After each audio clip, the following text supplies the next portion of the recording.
are hearing more from the victims this morning about what happened in that nightclub. And we're going to talk this morning also about how the gay and lesbian community here in Orlando and the Muslim community are trying to come together in the face of this tragedy. But now, Amy, you have more on the medical response. Joining us now is Dr. Michael Cheatham. He is the chief surgeon at the Orlando Health Regional Medical Center, the trauma center where the victims are being treated as we speak. And Dr. Cheatham, I cannot imagine what these past 30 hours have been like for your staff. Tell me how they are handling everything. Well, it has truly been a difficult time and a sad day for Orlando. Many of us love to call Orlando home. It's a wonderful place to live, but this is certainly a tremendous tragedy, and we're all having to learn to cope with it and try and understand why it occurred. You all have done incredible work saving lives. I know at last count, we heard a number, 26 surgeries yesterday alone.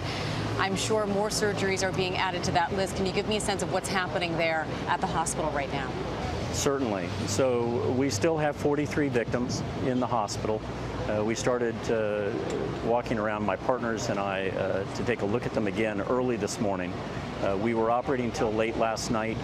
We have, as you said, we've done 26 operations yesterday, and we have another 6 scheduled so far. We already have some of the victims in the operating room this morning. I can only imagine what it's been like communicating with the families. I know I spoke with a brother who was searching for his brother, and so many families surging the hospital, trying to find their loved ones. How is your staff communicating with families, and how difficult has that been? Well, certainly the first priority is always the patient. Our second priority, and very high priority, is the families. And you're absolutely correct. Yesterday was it was a devastating day for many families. We tried to communicate with the families. We had about 200 within the hospital. We were trying to reunite families and victims as quickly as we could. The devastating thing was watching family members learn that their loved one was not in the hospital and was therefore likely still in the club, unfortunately having died from this incident. Dr. Michael Cheatham, thank you so much for all you've done, and we appreciate you joining us this morning.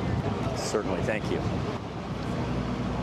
So much incredible, heartbreaking work being done by so many today. Let's bring in Dr. Ashton now. I know that you've been speaking with doctors at the hospital, and I know that we're hearing a lot about the need for blood, and then we hear people are being turned away because the lines are so long, and then there's confusion about who can give and who cannot give blood. Tell us what the latest is. And that's really one of the blessings that's coming out of this tragedy, is that people are learning about how life-saving and how important blood donations can be. The fact of the matter in this country, every 2.5 seconds someone in this country requires blood to save their lives. It's a relatively easy procedure. Here at Orlando Regional, each of these trauma patients easily could have used upwards of 50 or 100 units of blood each. That's equivalent to about a pint per unit.